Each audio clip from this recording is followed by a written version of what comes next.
Hello all, welcome to GetintoIAS, and in this video we are going to continue with the chapter Public Finances. Let's move into the topic.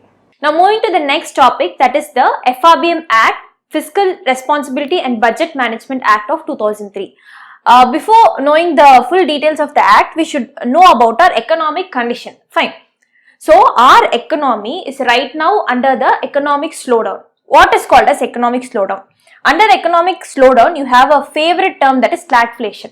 What is stagflation? See, stagflation is a condition where the unemployment will be very high, the inflation will be very high, that is the price rise will be very high, and lastly there will be a slow growth in our economy. That is called as stagflation or economic slowdown. Fine. So to counter this, our government should create a demand, an aggregate demand should be created. If demand is created only, there will be a lot of production of goods and services. For producing these goods and services, you need to give employment opportunities. If the employment opportunities is given, these people will earn. After earning, demand will be created in the economy. So, this demand should be created. Fine. For creating the demand, fiscal stimulus should take place. What is called as fiscal stimulus? This is a previous year UPSC question. They asked directly about what is the definition of fiscal stimulus. A fiscal stimulus is of two types, that is, first thing, you can do fiscal stimulus through tax rate cuts. See, we are paying various kinds of taxes, right? Income tax, under income tax we have the corporate tax. So the government, what it should do is, fiscal is normally government, stimulus is increasing something. So for this, the tax rate should be cut. In case yesterday I was paying 10 rupees tax, today I am paying only 5 rupees tax. The government has cut my tax rate. So extra, yesterday I was paying 10. So today I am paying only 5, means I have 5 rupees more in my hand. So I can use that for buying things. If you buy things only, what will happen? Production will happen, employment will happen, demand will be created. So this is the concept of fiscal stimulus under the tax rate cuts. Next thing is, the government should do expenditure. So government should spend its own money to create demand in the economy. So that is also one kind of fiscal stimulus. So you should understand it very properly. That is, the government will do tax rate cuts and the government will do government expenditure. It will spend some money to our society or our economy. Fine. So government will be stuck under two things. One is the fiscal deficit versus the fiscal stimulus. So I already told you all about the fiscal deficit. Fiscal deficit is total expenditure minus total revenue. See, under fiscal deficit, government will tend to borrow more. You already know total expenditure, total revenue. The government will be like, if the revenue is less and the expenditure is more, you need more and more amount. Fine. See, expenditure is 10 rupees, but your income is only 5 rupees, means what you will do? 5 rupees is deficit over here. So you will borrow 5 rupees to meet your 10 rupees expenditure of the product. That's what government will also do, it will borrow more. So it is stuck here under fiscal deficit.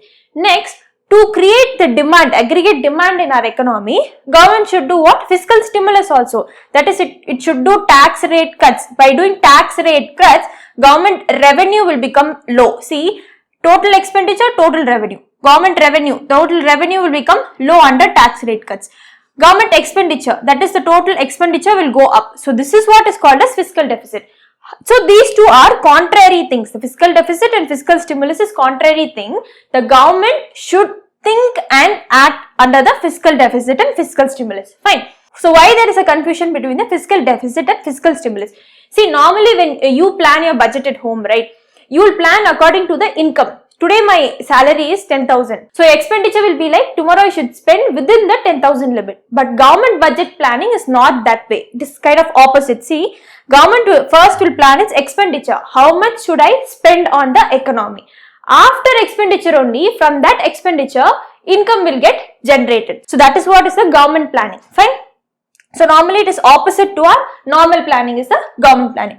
Next, you have to keep in mind about the two kinds of deficit. I already explained about the deficit. We'll recall it here. Fine. For the sake of FRBM Act. See, fiscal deficit, revenue deficit.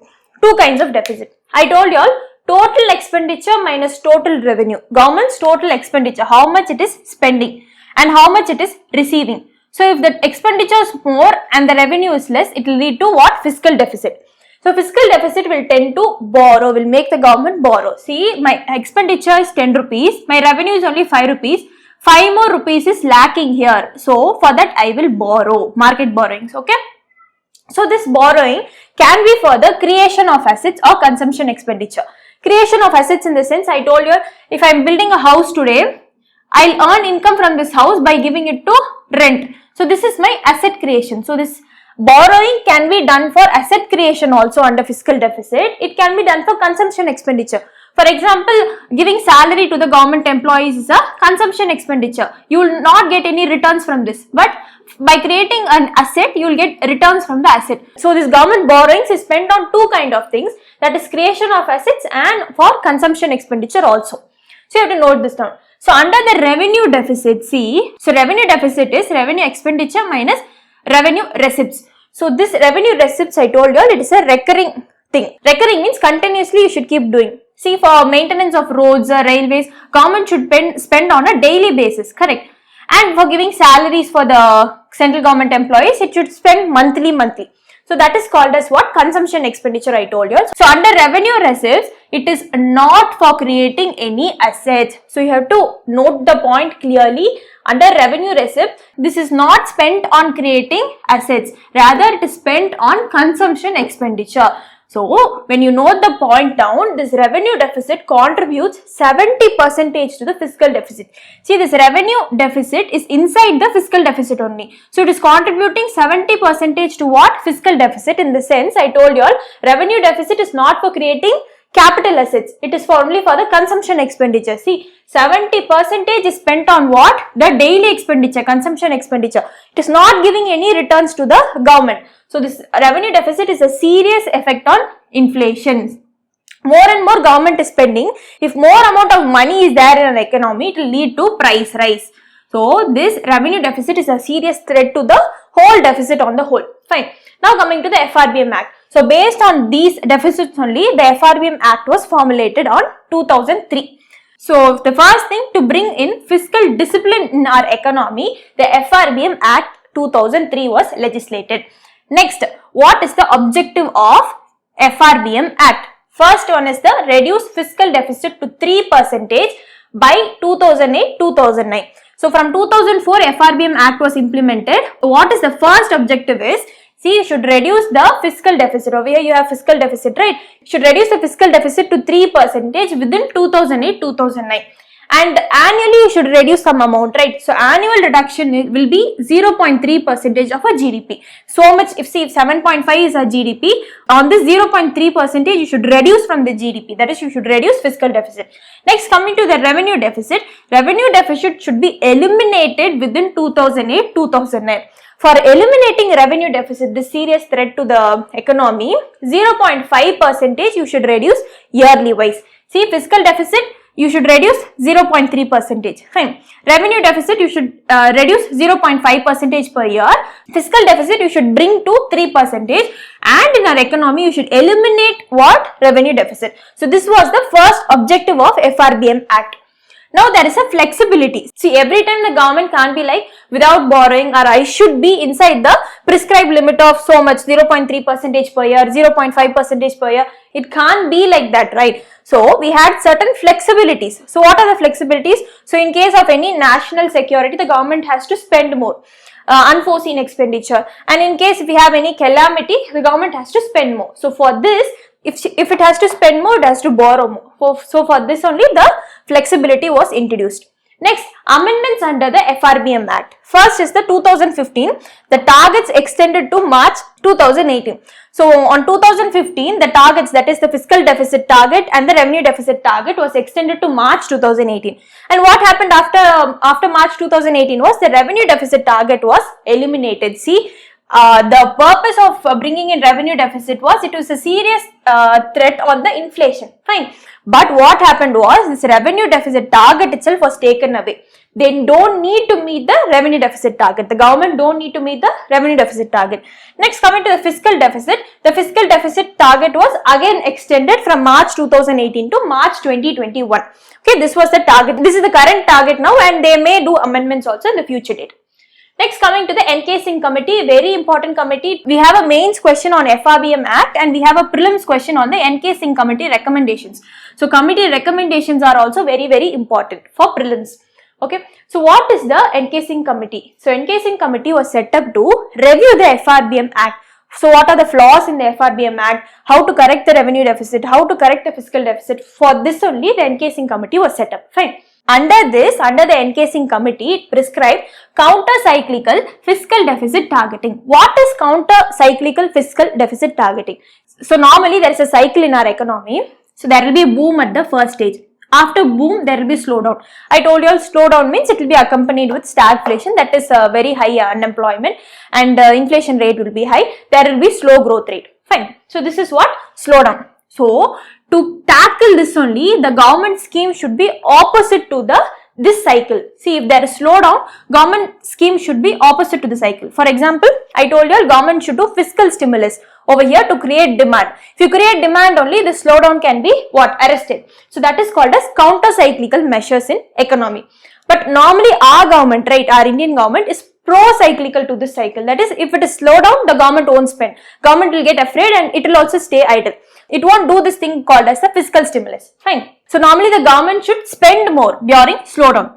So fiscal stimulus should take place. Okay, the scheme should be opposite to slowdown. That is called as what? Counter-cyclical measures to fiscal deficit targeting. Fine. And encasing committee gave a very important recommendation called as the escape clause. What is escape clause? See, we have a fiscal deficit targeting of 3%. FD should be 3%.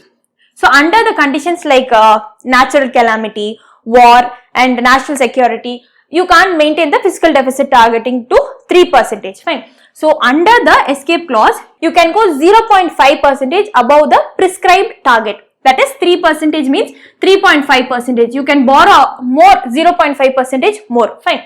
So this is the escape clause. Next, what is the encasing committee recommend? There should be a congruence between the monetary and the fiscal policy. See, normally the monetary policy will be like the fiscal deficit. Under fiscal deficit, the government will tend to borrow more.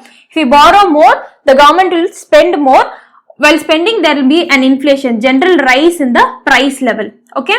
So what the government will do under the monetary policy? This is the fiscal policy. Under the monetary policy, the RBI will control the inflation. That is called as inflation targeting. We have the monetary policy committee, MPC committee, which sets the target for inflation. So inflation rate should be 4 plus or minus 2. That is, it can be between 2% to 6%. So this is the work of the government plus RBI. Okay, this is also a previous year UPSC question.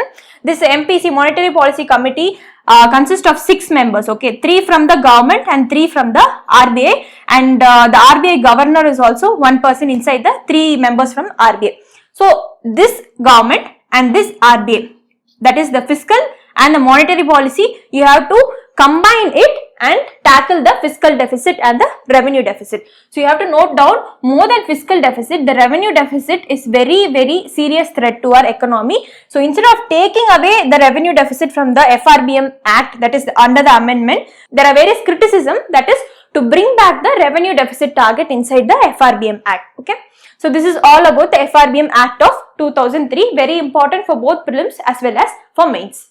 So now moving to the next topic, that is the budget documents. Okay. So normally we have the finance ministry. So under the finance ministry, we have the department called as Department of Economic Affairs. Very important department. Fine. So under this we have a division called as budget division. So I'll repeat. So we have the finance ministry. Under the finance ministry, we have the Department of Economic Affairs. Fine. So under that we have the budget division. So under the budget division, the central government budget is laid before the parliament by the president. Very important point to be noted down. The president will lay the central general budget before the parliament. Before the parliament in the sense, it will be scrutinized by the Lok Sabha and the Rajya Sabha. So both the houses has to accept this general budget. So the budget is not called as budget in the constitution. Then what is the name of budget in constitution? It is the annual financial statement. So for our purpose, we call it as budget, but in the constitution, it is referred to as the annual financial statement. So the finance minister, right, he or she will give the budget speech. Okay. So they will give the budget speech. So budget speech will be divided into 2, that is part A and part B. Under part A, various programs and schemes of government will be discussed, and under part B, the very important regime of the budget is taxation. The tax proposals will be discussed in the part B. Fine. Okay, now what are all the documents, the budget documents presented in the parliament by the president? First thing is the annual financial statement, as I already told you all. Second thing is the demand for grants. Okay, and next is the finance bill. Next one is the statements under the FRBM Act. So under the FRBM Act, there are two statements. We'll deal with that later. That is the macroeconomic framework agreement will be submitted. And next one is the medium term fiscal policy strategy statement. Okay. These are the two documents under the FRBM Act 2003. So under this, these documents will be submitted. Next one is the expenditure budget, receipt budget, statement of revenue foregone, expenditure profile, budget at a glance, memorandum explaining the provisions in the finance bill. Next one, outcome budget. So all these are the documents to be presented before the parliament. Next one is so this one was the 2020. So 2020 prelims question. So under the FRBM Act, what will be laid before the parliament? Fine.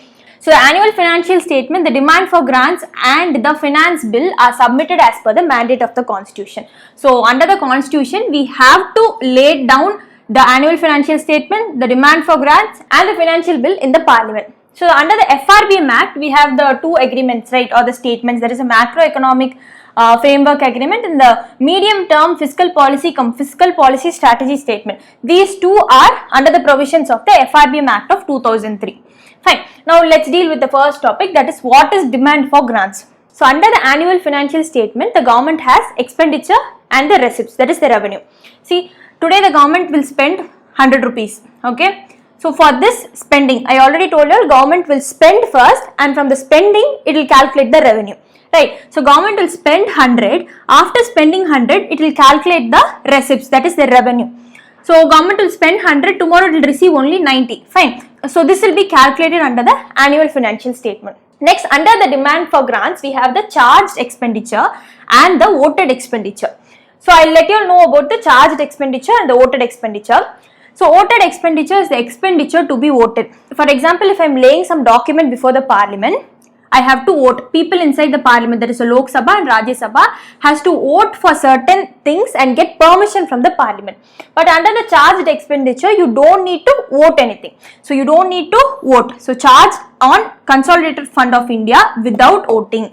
So without voting, the money will be taken from the Consolidated Fund of India and be dispersed. But under the expenditure to be voted, that is the voted expenditure, first you have to demand the parliament. You have to demand the parliament, that is I need so and so money to be spent on so and so projects. After that, the parliament will give permission, it will give grant. So that is why it is called as demand for grant. First you are demanding and the parliament is later granting you that permission. So that is called as demand for grants. Fine. So this demand for grants before the parliament will be laid by various ministries, and under the ministries there will be various departments, right? So example, the Jal Jeevan ministry, it is a water ministry.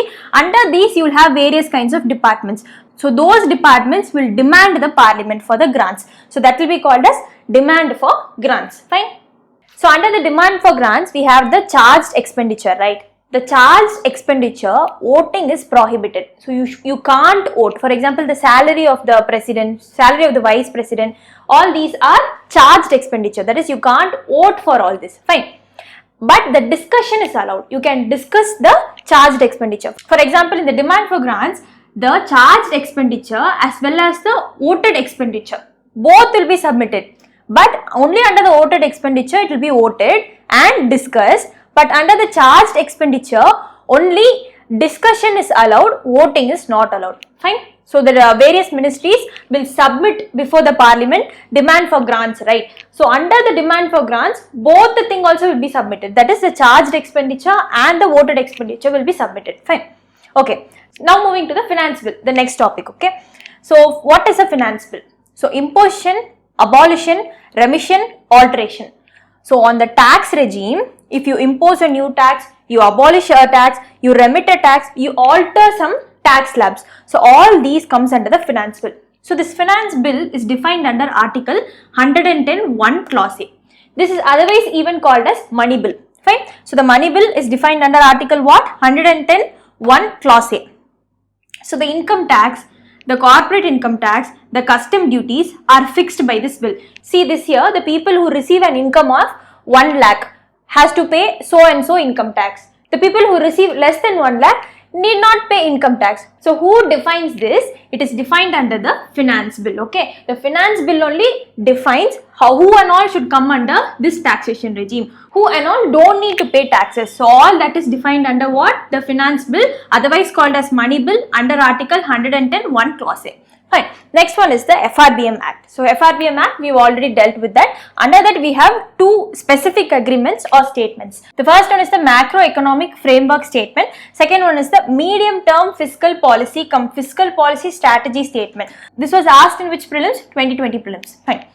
So under the macroeconomic framework statement, what is submitted before the parliament? See, before the parliament, under section 3 of the FRBM Act of 2003, the macroeconomic framework statement is submitted before the parliament. So what are all the things discussed in this agreement or statement? First thing, the growth of the economy. So we have 4 quarters in a year, right? Financial year. So quarter 1, quarter 2, quarter 3, quarter 4, each comprising of 3 months. See, they'll compare this quarter, 2018 quarter with the 2017 quarter 1. So this growth, they'll compare between 2017 to 2018 and they'll see whether we have growth in our economy or decline in the growth in our economy. So this is how the economy is compared. So the growth of the economy is compared and stated down in the macroeconomic framework statement. Second one, the GDP growth rate. Same way, quarter 1 GDP and the previous year quarter 1 GDP, quarter 2 GDP, previous year quarter 2 GDP. So all this is compared. Next one, stability of the internal and external market. We have something called as the internal market, which is inside India, and we have the external market, which is outside India. So both the stabilities will be calculated. Next thing is the fiscal balance. I already told about the fiscal balance, that is the fiscal deficit, the revenue deficit. They'll note down whether all this is on point, that is whether they are controlling the fiscal deficit, revenue deficit. Fine. So all this is noted down under the macroeconomic framework statement. Very important. They may ask tomorrow in prelims about the conditions of the macroeconomic framework statement. So what and all they'll calculate under that. Next one is the medium term fiscal policy strategy statement. So under this, targets for 6 fiscal indicators will be set. See, I already told you all about the fiscal deficit, revenue deficit, primary deficit, all these things. So all these things will be calculated and noted down under the medium term fiscal policy strategy statement. So under this, fiscal deficit will be calculated, that is the total expenditure and the total revenue.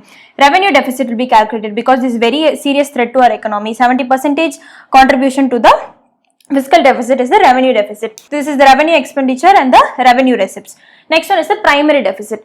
Primary deficit is the fiscal deficit minus the interest payments of the past year. Okay. So this is called as the primary deficit. Next one, other 3 factors which is calculated under medium term fiscal policy is tax revenue. How much the government is generating, how much revenue the government is generating from the tax regime. Next one is the non-tax revenue. I already told you all about the non-tax revenues, from where and all the government gets revenue except the tax.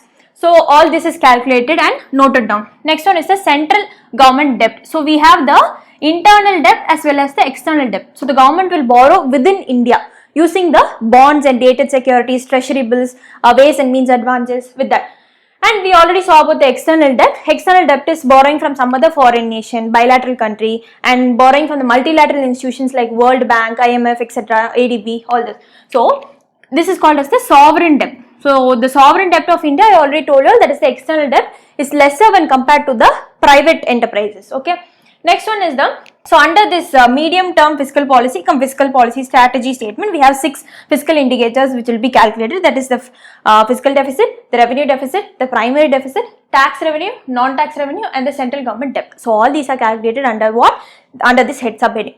Next, the revenue receipts and the revenue expenditure. This statement, it will give an explanation about the balance between the revenue receipts, how much income the government is earning, how much it is spending. Okay. Next one, under the capital receipts, I told you about capital receipts earlier. So recall those points and see. Under capital receipts, the government will borrow certain amount. So that is the loans bought by the central government will come under the capital receipts. So those loans will be used for various processes like usage for the productive assets. So in case if a government is in case the government is constructing a building, fine, revenue will be generated from that.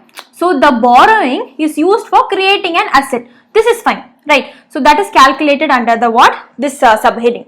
Next, taxation expenditure. I already told you all about the tax revenue. What government will do from this tax revenue, from this revenue income, government is spending that amount where and all. That is, if it is using for the recurring, like paying for the central government employees, or whether it is using for the creation of productive assets. So all those will be calculated and jotted down. And lending, even the lending activities I told, right, under the capital receipts the government will borrow, so that will be jotted down. Next one, this statement, no, the medium term fiscal policy cum fiscal policy strategy statement will tell about the fiscal policies, that is the government policies on various schemes and initiatives to a sound fiscal management. So we have a record of all the deficits, right? So all those will be clubbed together and calculated accordingly. That is what all policies are good for the government. That is the sound fiscal management. Okay, can be established in our economy. Next one, coming to the expenditure budget. What is called as expenditure budget? So from the word expenditure, it simply means the revenue expenditure and the capital expenditure. So these are the kinds of expenditure done by the government that we saw in the article 112 of the annual financial statement, right? So under this, how much expenditure the government is doing, so how much expenditure the government is spending on various projects and schemes, okay? So the revenue expenditure and capital expenditure is denoted to show on the net basis. So net basis on what and all the government is spending, on what and all the government spent last year, how should it spend this year, all this is calculated under the expenditure budget. So now coming to the next type of budget document, that is the receipt budget. So under this, receipt is the revenue. So under the revenue, we have the tax revenue for the government and the non-tax receipts for the government, okay? And we have the capital receipts also, very important. Even the borrowings comes under the capital receipts. So all these are calculated under which subheading of the budgetary document, that is the receipt budget. Next, coming to the statement of revenue foregone. Foregone means letting it out, fine. So the revenue foregone because of tax incentive. See, at certain times for creating demand in the economy, the corporate tax rate will be cut down. See, for example, if the corporates has to pay like 100 rupees per month to the government, it will be cut to 50 rupees. So this tax cut rate is a revenue foregone for the central government. So because of the tax incentives, the tax expenditure will become low. That is, the government, with the help of this tax, earlier it was receiving rupees 100. With this, the government will do the tax expenditure. With the tax, they will do expenditure, that is called as tax expenditure. Now the tax is coming down, so the tax expenditure of the government will also go down. So this was merged with the receipt budget. Earlier there was a separate statement for this, that is a statement of revenue foregone. Now this is merged with the receipt budget. Fine. Next, moving to the budget at a glance. Budget at a glance means overall picture of all these budget documents will be given. Okay, the expenditure, the revenue deficit, the fiscal deficit, all this will be calculated.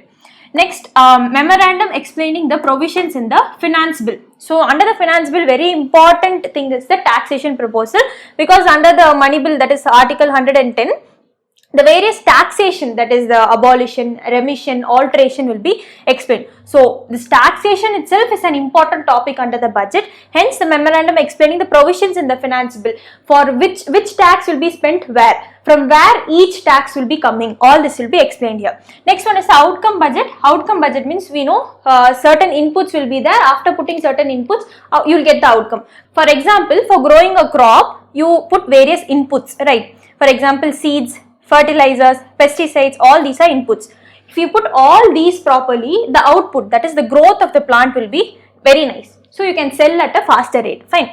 So the outcome budget is also the same way. How much money you're pooling into certain projects and schemes, what will be the outcome of the scheme. Fine. So what will happen is the finance ministry in collaboration with Niti Aayog will formulate the outcome budget. Fine. Under this, the central sector scheme, the central sponsored scheme. Central sector scheme will be like the center will be contributing wholly, 100% it will be contributed by the center.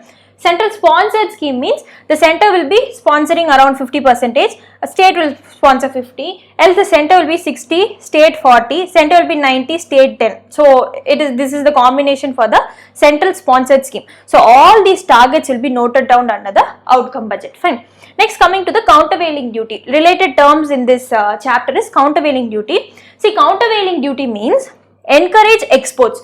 For example, in US, the wheat production will be high. To export this wheat to various countries, the US government will give certain subsidy to the US farmers. Fine. So in case if there will be like seed subsidy, fertilizer subsidy, all these things. That is, if the farmer is spending 100 rupees on seeds, the government will be like, you put 50 rupees, I'll put 50 rupees. So the cost for the farmer is only 50 rupees, okay. So now what the farmer will be doing, he'll export this to another country at a rate that is fine for him. Okay, so now what is happening is the center will give subsidy to the respected subjects. After that, the cost of production of exporters will come down. That is cost of production in the sense, take anything like an industry. In industry also, if I put 100 rupees, the government will be like, I'll give you a subsidy of 50 rupees. So his cost of production is coming down. Fine. So the cost of production will come down. So the producers of the importing country will get affected. See, the farmer from US, he is exporting to India. But in India, our cost of production will be high. So depending upon that only, we'll fix the rate for the final product. So our final product, for example, take a bat, our final product will be like 1500. But the bat we are exporting, that is we are importing from US, will be like only 500 rupees. So which product will be got by the citizens of this country? So they will get only the 500 rupees bat and not the 1500 rupees bat. I think you got the point. So this is affecting the sentiment of the Indian producers, fine. So the producers of the importing country will be affected. So the countervailing duty by the importing country. Our importing country over here is India. It will impose countervailing duty on the bat products. So the price should rise for that product. Fine. So this is called as countervailing duty. In simple terms, there will be an exporting country, there will be an importing country. This exporting country will sell the product at a lesser rate. So the importing country, these people will be selling the product at the optimal rate. This will get affected, and hence the countervailing duty will be imposed on this product, that is the importing product. Fine. Next, coming to the anti-dumping duty. Under the anti-dumping duty, we have two types of subheading under the anti-dumping duty. First one is the price dumping. Second one is the cost dumping. What is price dumping? See, in India, a product will be 10 rupees. Okay. What this producer will do, he'll sell the same product in US at 5 rupees. So, in India, he's selling at 10, but in US, he's selling at only 5. For what is he doing this? He is doing this to capture the market in the US. So you capture the US market, he is doing all these things. So this is called as price dumping. For this, in US, they will implement a duty called as anti-dumping duty to increase the price of this product. Fine. Next, there is something called as the cost dumping. What is cost dumping? See, the cost of production for producing a bat in India is 7 rupees. Fine. So that man is producing at 7 rupees. Cost of production is 7 rupees. But he is selling in the US market at only 5 rupees. Look at this. He is going under a loss. He is producing at 7 rupees, but he is selling at the US market at 5 rupees only. So he is undergoing a loss. Fine. For what is this done? This is also done to catch up the market over there. So this is called as cost dumping. Fine. These are the two types of anti-dumping. For this price dumping and the cost dumping, the anti-dumping duty is imposed by the respective country. Next one, Laffer curve. What is called as Laffer curve? Laffer curve is the relation between the tax revenue and the tax rate. See, we are paying tax to the government at various tax rates, right? In GST, we saw 0%, we saw 12%, 18%, 20%. We pay tax depending upon the tax rates. Fine. So this is a rate for us, but we are paying, right? That is the revenue for the government. So tax rate is fixed by the government, paid by us, and received by the government. That is the tax revenue for the government. See, if the tax rate is low in the sense if it is 12% or 0%, the tax collection for the government will also be low. If the tax rate is high, there will be tax evasion. That is, think and see, yesterday I was paying only 50 rupees tax. Today the government is telling me to pay 150. This is 3 times higher than the tax I was paying earlier. Hence what I will do, I will try to evade the tax. I will try to escape from this tax regime by showing lower profit rates or by showing losses. I will try to convince the government. And hence this is called as tax evasion. So to counter all this only, there should be an optimal tax rate. What is called as optimal tax rate is, see, the tax rate will be 5 rupees. And next the tax rate will be 500 rupees. This is low tax rate. This is very high tax rate. So either thing, the government's tax collection will go down because of low tax collection, and the next one will be because of tax evasion, no one will pay tax. But if you keep in the middle, somewhere between 100, people will normally tend to pay the tax. Okay. So that is called as optimal tax rate. So tax evasion will be countered. Fine. So this is called as Laffer's curve. The relation between tax revenue and the tax rate is called as Laffer's curve. Fine. Next one, moving to the off-budget liabilities. What are called as off-budget liabilities? See, off budget means something that is not mentioned in the budget. Liabilities means something we have to repay back. If I am getting loan from the bank, I should repay tomorrow at a specified date. That is my liability. I am liable to pay back the money which I got from the bank, right? Same way, look at this. If there is an oil marketing enterprise in India, see, oil and all we are exporting from the Middle East countries, OPEC countries, right? So from those countries we are importing oil, right? If the price of the oil is higher at that country, if they increase the prices, it will show an effect in India also. So the Indian oil marketing enterprise also will tend to rise the price. That is called as inflation. A general rise in price is called as inflation, right? So this oil marketing company will rise the price. To control the inflation, what will the government do? The government will supply bonds. So what is a bond? Bond is a market instrument for the government, but the government is borrowing not to finance anything. It is borrowing to control inflation. But at a specified date, the government should pay interest also for the bond. So anyways, it comes under borrowings, right? But it is doing to control the inflation. So those things are called as off-budget liabilities. So you won't know when the inflation will be caused in our economy. So to control the inflation, what the government is doing, it is issuing bonds to the oil marketing companies. They will get the bond because they will know at a future rate they will get so much percentage of interest from the government, and hence we don't need to raise the price for the oil, and by that the citizens also won't get affected, right? So that's why the government is issuing bonds, oil bonds. They'll tell it as oil bonds. Fine. By this, the off-budget liabilities for the government arises. So now let's move into the fiscal slippage. What is the term fiscal slippage? Very important for prelims. They'll ask directly. See, when the fiscal deficit is more than what is expected. For example, the fiscal deficit, that is the total expenditure minus the total revenue. Okay, the fiscal deficit will arise when the expenditure is more and the revenue of the government is less. So for this year 2018-19, right, the fiscal deficit expected was 4.5%, but the actual fiscal deficit arose to 7%. So this is what is called as slippage. The government is slipping from the actual target, that what it thought, but in reality the fiscal deficit came around 7%. This is called as fiscal slippage, slipping from the target.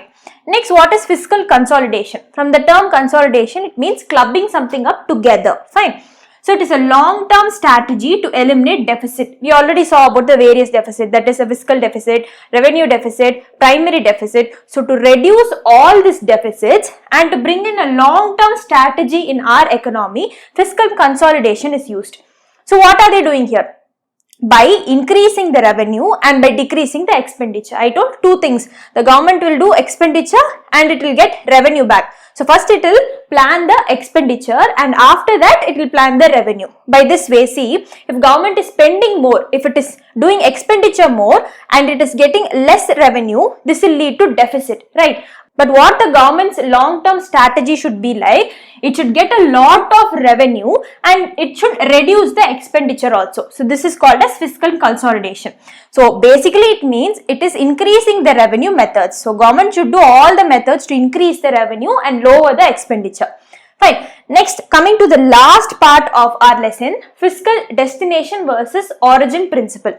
What is called as fiscal destination? Destination is the end point, origin is the starting point, right? So it is the concept of levying of indirect taxes. For example, GST is an indirect tax. So you are levying indirect taxes. That is of two types. That is fiscal destination, origin principle. First we'll see what is about destination. Destination is the tax that is levied at the final destination. See, man 1 is over here, man 2 is over here. Fine. This man, so he is getting a product from this man. So the tax is being levied on him. He is the final destination over here.